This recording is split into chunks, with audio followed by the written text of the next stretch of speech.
नमस्कार दोस्तों, स्वागत है आप सभी लोगों का Sonu study classes YouTube channel में। दोस्तों आज मैं आप सभी लोगों को एनसीईआरटी बुक क्लास 10th विज्ञान चैप्टर 13 विद्युत धारा का चुंबकीय प्रभाव पर प्रश्न उत्तर मैं आप लोगों को इस वीडियो में बताऊंगा। चुंबक के निकट लाने पर दिक्सूचक की सुई विक्षेपित क्यों हो जाती है? उत्तर, हम जानते हैं कि दिक्सूचक की सुई एक छोटे छड़ चुंबक की तरह है जिसमें उत्तर तथा दक्षिण ध्रुव होते हैं। इसलिए दिक्सूचक की सुई चुंबक के निकट आने पर आकर्षण या प्रतिकर्षण के कारण विक्षेपित हो जाती है, क्योंकि समान ध्रुवों के बीच प्रतिकर्षण और विपरीत ध्रुवों के बीच आकर्षण बल लगता है। प्रश्न नंबर 1, किसी क्षण चुंबक के चारों ओर चुंबकीय क्षेत्र रेखाएं खींचिए। उत्तर, नॉर्थ साउथ। चित्र 13.17 किसी क्षण चुंबक के चारों ओर क्षेत्र रेखाएं। चित्र आप देख लीजिए। प्रश्न नंबर 2, चुंबकीय क्षेत्र रेखाओं के गुणों की सूची बनाइए। उत्तर, चुंबकीय क्षेत्र रेखाओं के निम्नलिखित गुण हैं। नंबर 1, चुंबकीय क्षेत्र रेखाएं चुंबक के उत्तरी यन ध्रुव से प्रारंभ होकर दक्षिणी यश ध्रुव पर समाप्त होती हैं तथा एक बंद वक्र का निर्माण करती हैं, परंतु चुंबक के अंदर क्षेत्र रेखाओं की दिशा दक्षिण ध्रुव से उत्तर ध्रुव की ओर होती है। नंबर 2, किसी बिंदु पर चुंबकीय क्षेत्र रेखा उस बिंदु पर चुंबकीय क्षेत्र की दिशा दर्शाती है। नंबर 3, जहाँ पर चुंबकीय क्षेत्र रेखाएं अधिक निकट होती हैं वहाँ चुंबकीय क्षेत्र अधिक प्रबल होते हैं, इसलिए ध्रुवों पर क्षेत्र रेखाएं निकट होती हैं। नंबर 4, कोई दो चुंबकीय क्षेत्र रेखाएं किसी भी बिंदु पर एक दूसरे को प्रतिच्छेद नहीं करती हैं। प्रश्न नंबर 3, दो चुंबकीय क्षेत्र रेखाएं एक दूसरे को प्रतिच्छेद क्यों नहीं करती? उत्तर, यदि दो चुंबकीय क्षेत्र रेखाएं एक दूसरे को प्रतिच्छेद करेंगी तब उस बिंदु पर द्विसूचक को रखने पर उसकी सुई दो दिशाओं की ओर संकेत करेगी। चूंकि किसी एक बिंदु पर चुंबकीय क्षेत्र की दो दिशाएं असंभव होती हैं, अतः क्षेत्र रेखाएं प्रतिच्छेद नहीं कर सकती। प्रश्न नंबर 1, मेज के तल में बड़े तार के वक्राकार पास पर विचार कीजिए।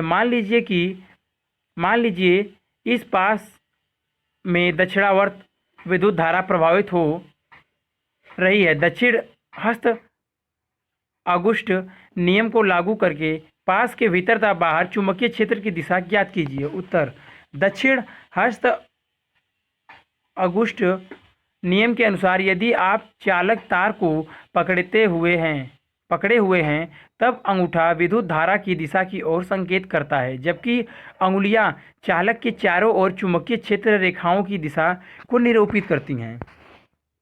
चित्र 13.18 चुंबकीय क्षेत्र विद्युत धारा चुंबकीय क्षेत्र। चित्र आप देख लीजिए।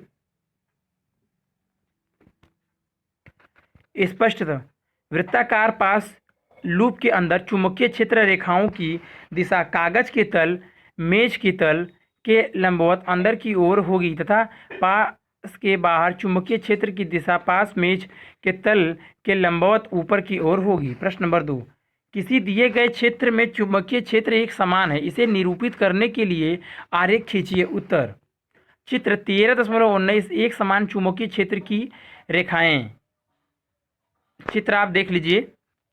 एक समान चुंबकीय क्षेत्र परस्पर समांतर और बराबर दूरी वाले चुंबकीय क्षेत्र रेखाओं द्वारा प्रदर्शित किए जाते हैं, जैसा कि निम्न चित्र में दर्शाया गया है। प्रश्न नंबर 3, सही विकल्प चुनिए। किसी विद्युत धारावाही सीधी लंबी परिनलिका के भीतर चुंबकीय क्षेत्र ए शून्य होता है, बी इसके सिरे की ओर जाने पर घटता है, सी इसके सिरे की ओर जाने पर बढ़ता है, डी सभी बिंदुओं पर समान होता है। उत्तर, डी सभी बिंदुओं पर समान होता है। प्रश्न नंबर 1, किसी प्रोटॉन या निम्नलिखित में से कौन सा गुण किसी चुंबकीय क्षेत्र में मुक्त गति करते समय परिवर्तित हो जाता है? यह एक से अधिक सही उत्तर हो सकते हैं। ए द्रव्यमान, बी चाल, सी वेग, डी संवेग। उत्तर, सी वेग तथा डी संवेग में परिवर्तन होगा, क्योंकि प्रोटॉन धनावेशित होते हैं जिन पर चुंबकीय क्षेत्र के कारण बल लगेगा और इसकी दिशा बदल जाएगी।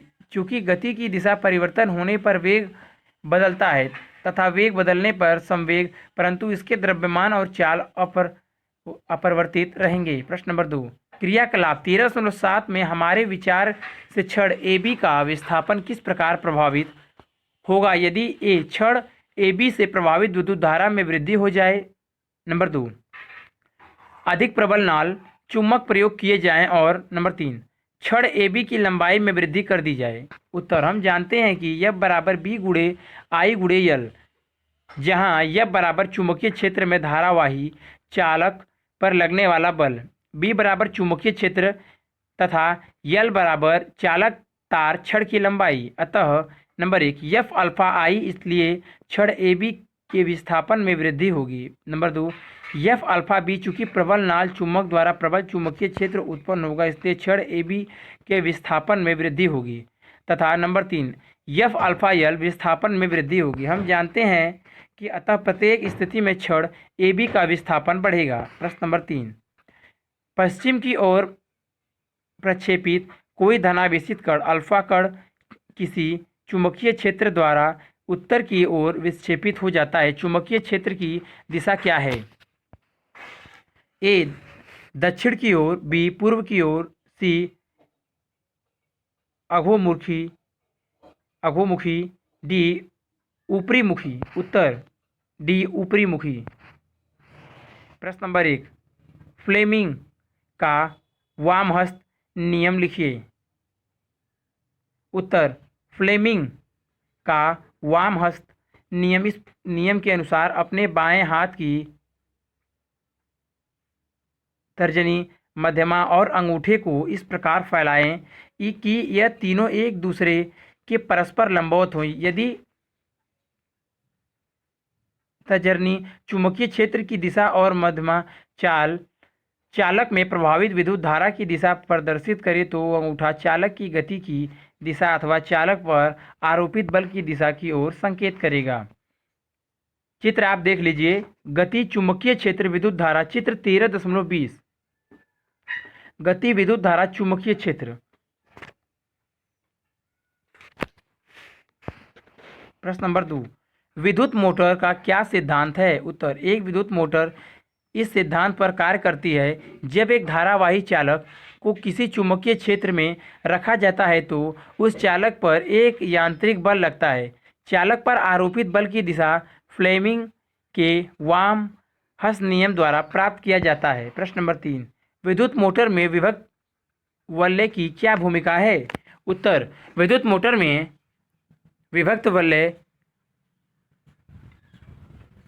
दिक् परिवर्तन का कार्य करता है। यह एक ऐसी युक्ति है जो धारा के प्रवाह की दिशा उत्क्रमित कर देती है। यद्यपि बैटरी से आने वाली विद्युत धारा की दिशा अपरिवर्तित रहती है, लेकिन विभक्त वलय के कारण प्रत्येक आधे घूर्णन के बाद विद्युत धारा के उत्क्रमित होने का क्रम दोहराता रहता है, जिसके कारण कुंडली तथा घुरी का निरंतर घूर्णन होता रहता है। परंतु यदि विद्युत मोटर में विभक्त वलय न लगे हो तो मोटर आधा चक्कर घूमकर रुक जाएगी। प्रश्न नंबर 1, किसी कुंडली में विद्युत धारा प्रेरित करने के निम्नलिखित ढंग स्पष्ट कीजिए। उत्तर किसी कुंडली में विद्युत धारा प्रेरित करने के विभिन्न ढंग निम्नलिखित हैं। नंबर 1, किसी स्थित कुंडली के पास या उससे दूर चुंबक ले जाकर। नंबर 2, किसी स्थित चुंबक के पास कुंडली लाकर या उससे दूर ले जाकर। नंबर 3, एक कुंडली के समीप रखी किसी दूसरी कुंडली में विद्युत धारा में परिवर्तन करके पहली कुंडली में धारा प्रेरित की जा सकती है। नंबर 4, कुंडली के फेरों की संख्या में वृद्धि करके। प्रश्न नंबर 1, विद्युत जनित्र का सिद्धांत लिखिए। उत्तर विद्युत जनित्र में यांत्रिक ऊर्जा का उपयोग चुंबकीय क्षेत्र में रखे किसी चालक को घुड़ी गति प्रदान करने में किया जाता है, जिसके फलस्वरूप विद्युत धारा उत्पन्न होती है। यह मूलतः विद्युत चुंबकीय प्रेरणा के सिद्धांत पर कार्य करता है। प्रेरित धारा की दिशा फ्लेमिंग के दाएं हाथ नियम द्वारा ज्ञात की जाती है। प्रश्न नंबर 2, दृष्ट धारा में कुछ स्रोतों के नाम लिखिए। उत्तर दृष्ट धारा के कुछ स्रोत तो स्रोत निम्नलिखित हैं। शुष्क सेल, सेलों की बैटरी तथा दृष्टि धारा जनित्र। प्रश्न नंबर 3, प्रत्यावर्ती विद्युत धारा उत्पन्न करने वाले स्रोतों के नाम लिखिए। उत्तर, प्रत्यावर्ती विद्युत धारा उत्पन्न करने वाले स्रोत हैं प्रत्यावर्ती विद्युत धारा जनित्र, जनित्र तथा बैटरी आधारित उत्क्रमक इन्वर्टर। प्रश्न नंबर 4, सही विकल्प का चयन कीजिए। तांबे के तार की एक आयताकार कुंडली किसी चुंबकीय क्षेत्र में घुड़ी गति कर रही है। इस कुंडली में प्रेरित विद्युत धारा की दिशा में कितने परिभ्रमण के पश्चात परिवर्तन होता है? ए 2, बी 1, सी आधे, डी चौथाई। उत्तर सी आधे। प्रश्न नंबर 1, विद्युत परिपथों या साधित्रों में समानतः उपयोग होने वाले दो सुरक्षा उपायों के नाम लिखिए। उत्तर, विद्युत परिपथों तथा साधित्रों में समानतः उपयोग होने वाले दो सुरक्षा उपाय हैं। ए विद्युत फ्यूज, नंबर 2 विसंपर्क तार का उपयोग। प्रश्न नंबर 2 kW शक्ति अनुमतांक की विद्युत तंदूर किसी घरेलू विद्युत परिपथ 220 वोल्ट में प्रचालित किया जाता है, जिसका विद्युत अनुमतांक 5A है। इससे आप किस परिणाम की अपेक्षा करते हैं? स्पष्ट कीजिए। उत्तर दिया है, विद्युत तंदूर का अनुमतांक शक्ति P बराबर 2 kW बराबर 2000 W। घरेलू विद्युत परिपथ की वोल्टता बराबर 220 वोल्ट। सूत्र P बराबर V I द्वारा 2000 बराबर 220 गुणे I बराबर I बराबर 2000 W बटा 220 वोल्ट बराबर 100 बटा 11 बराबर 9 सही 1 बटा 11A। चूँकि दिए गए विद्युत बराबर 9.09 A एम्पियर, परिपथ का अनुमतांक 5A है, परंतु विद्युत तंदूर द्वारा 9.09 A की धारा ली जा रही है, अतः अनुमतांक से बहुत ज़्यादा विद्युत धारा लिए जाने के कारण तार गर्म हो जाएगा तथा अतिभारण के कारण फ्यूज का तार पिघल जाएगा, जिससे परिपथ टूट जाएगा और आग भी लग सकती है। प्रश्न नंबर 3, घरेलू विद्युत परिपथों में अतिभारण से बचाव के लिए क्या सावधानी बरतनी चाहिए? उत्तर, घरेलू विद्युत परिपथों में अतिभारण से बचाव के लिए हमें निम्नलिखित सावधानियां बरतनी चाहिए।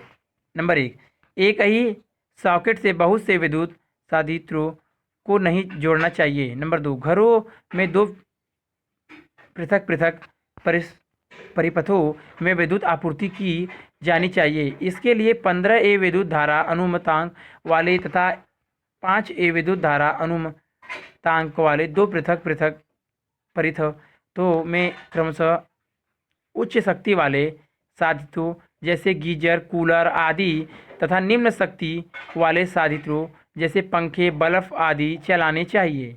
नंबर 3, उच्च धारा अनुमतांक वाले पृथक पृथक फ्यूज लगाने चाहिए। नंबर 4, उत्तम गुणवत्ता वाले तार विद्युत रोधी टेप का उपयोग करना चाहिए। प्रश्न नंबर 1, निम्नलिखित में से कौन किसी लंबे विद्युत धारावाही तार के निकट चुंबकीय क्षेत्र का सही वर्णन करता है? ए, चुंबकीय क्षेत्र की क्षेत्र रेखाएं तार के लंबवत होती हैं। बी, चुंबकीय क्षेत्र की क्षेत्र रेखाएं तार की समांतर होती हैं।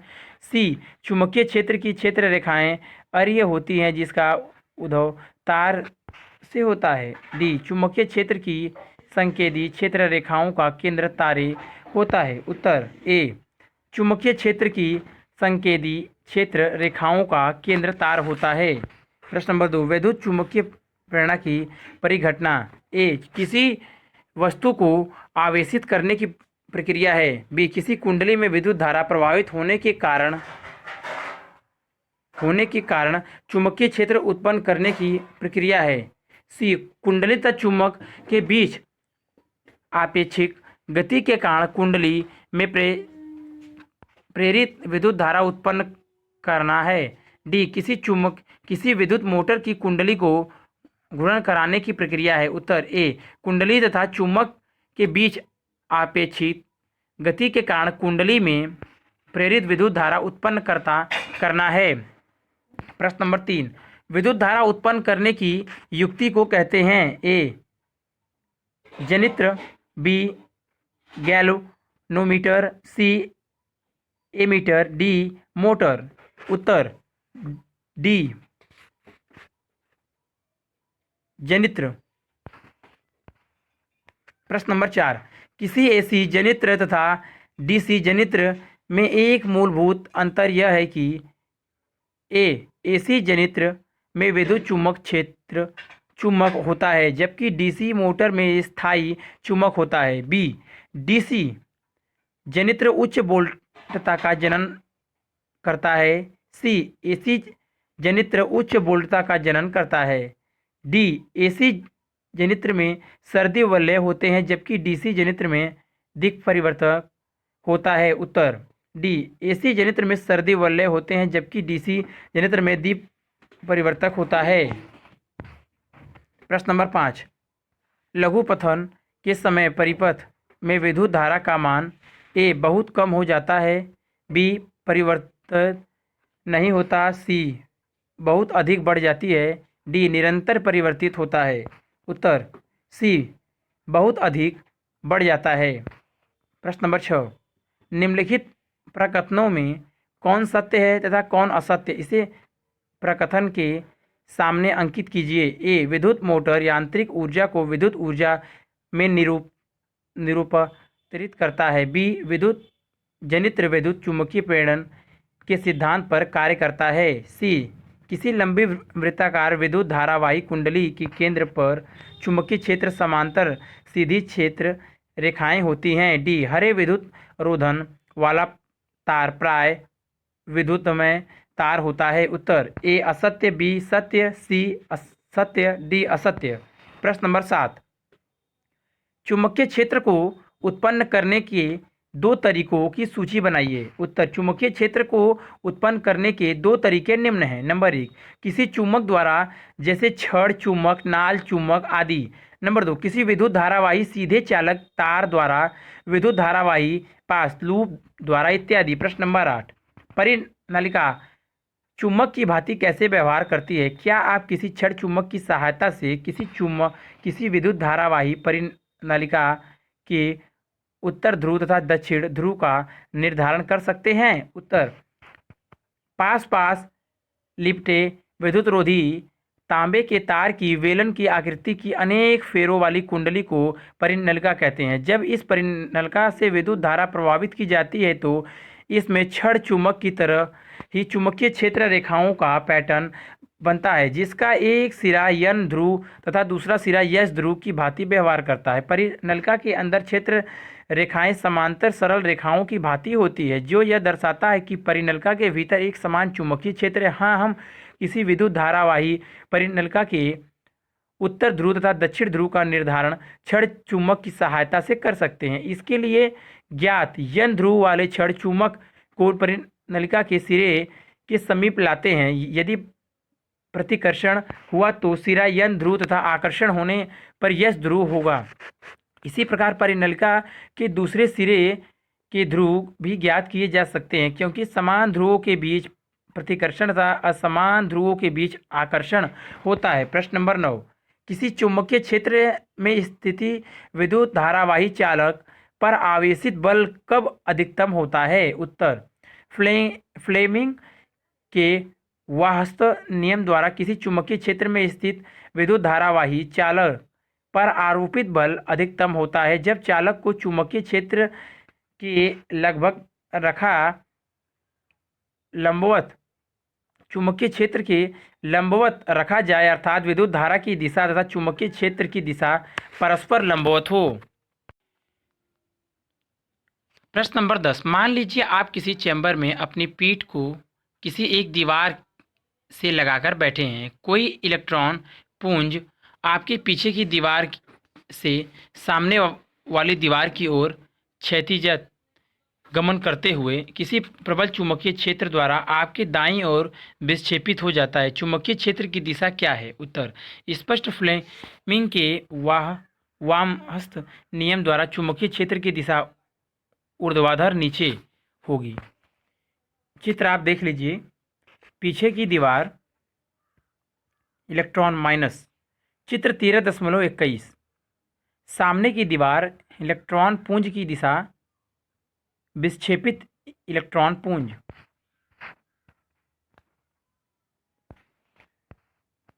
प्रश्न नंबर 11, विद्युत मोटर का नामांकित आरेख खींचिए, इसका सिद्धांत तथा कार्यविधि स्पष्ट कीजिए। विद्युत मोटर में विभक्त वलय वलय का क्या महत्व है? उत्तर, विद्युत मोटर का आरेख आकृति में दर्शाया गया है। चित्र आप देख लीजिए, चित्र 13.22। नॉर्थ साउथ, ABCD विद्युत वलय P तथा Q, PQ ध्रुव X और Y धुरी K।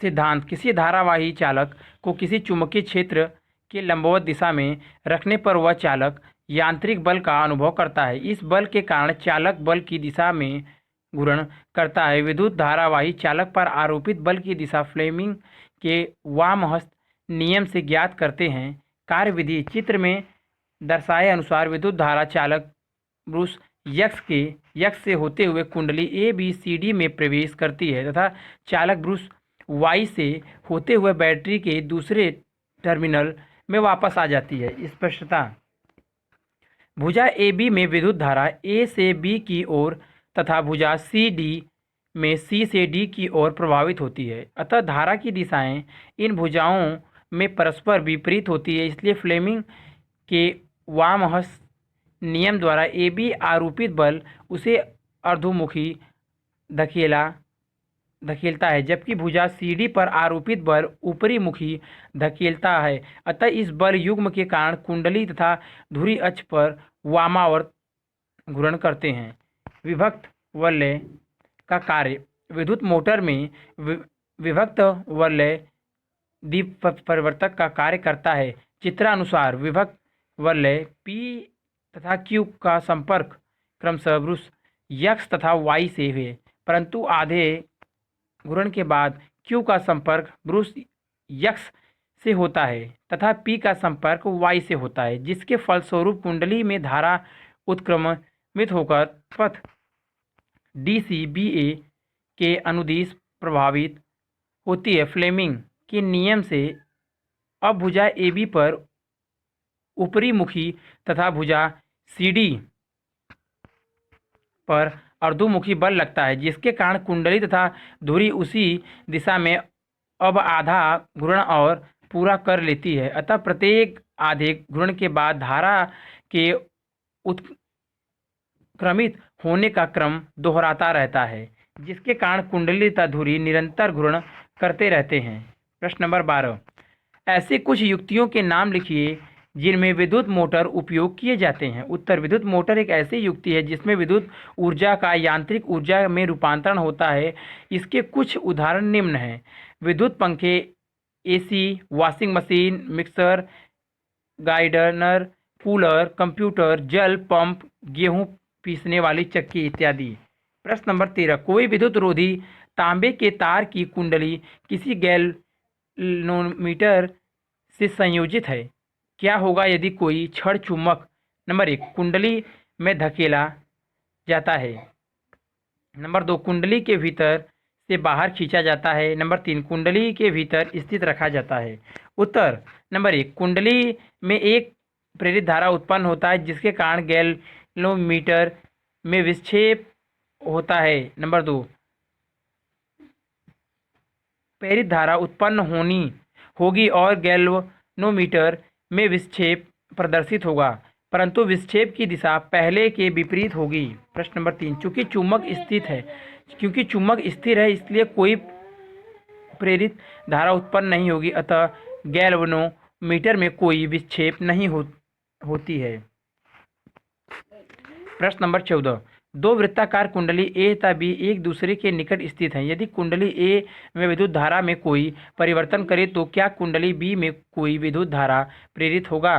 कारण लिखिए। उत्तर, हाँ, कुंडली B में विद्युत धारा प्रेरित होगी। जब कुंडली A में प्रभावित विद्युत धारा में परिवर्तन होता है तो इसके चुंबकीय क्षेत्र में भी परिवर्तन होता है। चूंकि कुंडली बी कुंडली ए के निकट है, इसलिए कुंडली बी के चारों ओर भी चुंबकीय क्षेत्र रेखाओं में परिवर्तन होता है, जिसके कारण कुंडली बी में प्रेरित धारा उत्पन्न होता है। प्रश्न नंबर 15, निम्नलिखित की दिशा को निर्धारित करने वाली नियम लिखिए। नंबर 1, किसी विद्युत धारावाही सीधे चालक के चारों ओर उत्पन्न चुंबकीय क्षेत्र। नंबर 2, किसी चुंबकीय क्षेत्र के लंबवत स्थित विद्युत धारावाही सीधे चालक पर आरोपित बल। नंबर 3, किसी चुंबकीय क्षेत्र में किसी कुंडली के घूर्ण करने पर उस कुंडली में उत्पन्न प्रेरित विद्युत धारा।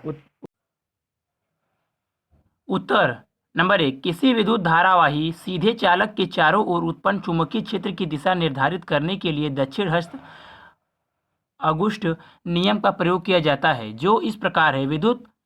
किसी विद्युत धारावाही चालक को अपने दाहिने हाथ से पकड़ने पर अंगूठा विद्युत धारा की दिशा को संकेत करता है तथा उंगलियां चुंबकीय क्षेत्र की ओर रेखाओं की दिशा में लिपटी होंगी। इसे मैक्सवेल का कॉर्कस्क्रू नियम भी कहते हैं। प्रश्न नंबर 2, किसी चुंबकीय क्षेत्र में क्षेत्र के लंबवत स्थित विद्युत धारावाही सीधे चालक पर आरोपित बल की दिशा इसलिए फ्लेमिंग के हामहस्त नियम द्वारा ज्ञात करते हैं, जो इस प्रकार हैं। संकेत महत्वपूर्ण तथ्य के अंतर्गत पृष्ठ संख्या 208 देखें। नंबर 3, चुंबकीय क्षेत्र में गतिशील चालक में उत्पन्न प्रेरित धारा की दिशा ज्ञात करने के लिए फ्लेमिंग के दक्षिण हस्त के नियम का प्रयोग किया जाता है। संकेत महत्वपूर्ण तथ्य पॉइंट 14 देखें।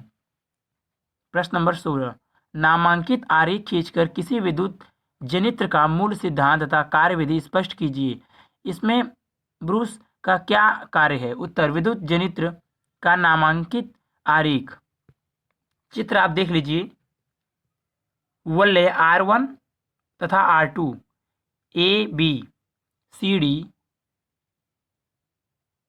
B1 R1 B, north south Bruce B1 तथा B2 R1 R2, चित्र 13.23 चित्र आप देख लीजिए अच्छे से। मूल सिद्धांत, विद्युत जनित्र मूलतः विद्युत चुंबकीय प्रेरण के सिद्धांत पर कार्य करती है। विद्युत जनित्र में यांत्रिक ऊर्जा का उपयोग चुंबकीय क्षेत्र में लगे किसी चालक को घुड़ी गति प्रदान करने में किया जाता है, जिसके कारण प्रेरित विद्युत धारा उत्पन्न होती है, जिसकी दिशा फ्लेमिंग के दक्षिण हस्त वलय नियम द्वारा ज्ञात की जाती है। कार्यविधि, मान लीजिए कि प्रारंभिक अवस्था में एक कुंडली ABCD चुंबक के ध्रुवों के बीच उत्पन्न चुंबकीय क्षेत्र में दक्षिणावर्त घुमाया जाता है। भुजा AB ऊपर की ओर तथा भुजा CD नीचे की ओर गति करती है। फ्लेमिंग का दक्षिण हस्त नियम लागू करने पर कुंडली में AB तथा CD दिशाओं के अनुदिश प्रेरित विद्युत धारा प्रवाहित होने लगती है। वहाँ परिपथ में B2 से B1 की दिशा में विद्युत धारा प्रवाहित होती है। अब आधे घूर्ण के बाद CD ऊपर की ओर तथा AB नीचे की ओर जाने लगती है। स्पष्टता, कुंडली के अंदर प्रेरित विद्युत धारा की दिशा बदलकर DCBA के अनुदिश हो जाती है और वहाँ परिपथ में B1 से V' की दिशा में प्रवाहित होती है। इस तरह हम देखते हैं कि प्रत्येक आधे घूर्ण के बाद विद्युत धारा की दिशा बदल जाती है। ब्रूस के कार्य, ब्रूस B1 और V2 वलयों R1 तथा R2 पर दबाकर रखा जाता है, जो कुंडली में प्रेरित धारा को वहाँ परिपथ में पहुँचाने में सहायक होते हैं। प्रश्न नंबर 17, किसी विद्युत परिपथ में लघु पथन कब होता है? उत्तर, जब विद्युमन्य तार, धनात्मक तार तथा उदासीन तार, ऋणात्मक तार सीधे संपर्क में आ जाते हैं, तब विद्युत परिपथ में अकस्मात बहुत अधिक विद्युत धारा हो जाती है और लघु पथन हो जाता है। ऐसा तब होता है जब तारों के विद्युत रोधी आवरण क्षतिग्रस्त हो जाए या साधित्व में कोई दोष हो। प्रश्न नंबर 18, भू संपर्क तार का क्या कार्य है? धातु के आवरण वाले विद्युत साधित्व को भू संपर्क करना क्यों आवश्यक है? उत्तर, भू संपर्क तार किसी विद्युत परिपथ में सुरक्षा उपाय के रूप में प्रयुक्त होते हैं, खासकर उन साधित्रों में जिनका आवरण धात्विक होता है, जैसे विद्युत इस्त्री, टोस्टर, मेज का पंखा, रेफ्रिजरेटर, कूलर, गीजर आदि। धातु के आवरणों में संयोजित भू-संपर्क तार विद्युत धारा के लिए अल्प प्रतिरोधी का चालक पथ प्रस्तुत करता है। इससे यह सुनिश्चित हो जाता है कि साधित के धात्विक आवरण में विद्युत धारा का कोई लक्षण होने पर उस साधित का विभेद भूमि के विभव के बराबर हो जाएगा। फलस्वरूप इस साधित को उपयोग करने वाला व्यक्ति तीव्र आघात से सुरक्षित बचा रहता है। अगर वीडियो अच्छी लगी तो वीडियो को लाइक करें, शेयर करें, कमेंट करें और नेक्स्ट वीडियो के लिए चैनल को सब्सक्राइब जरूर करें। Thank you for watching.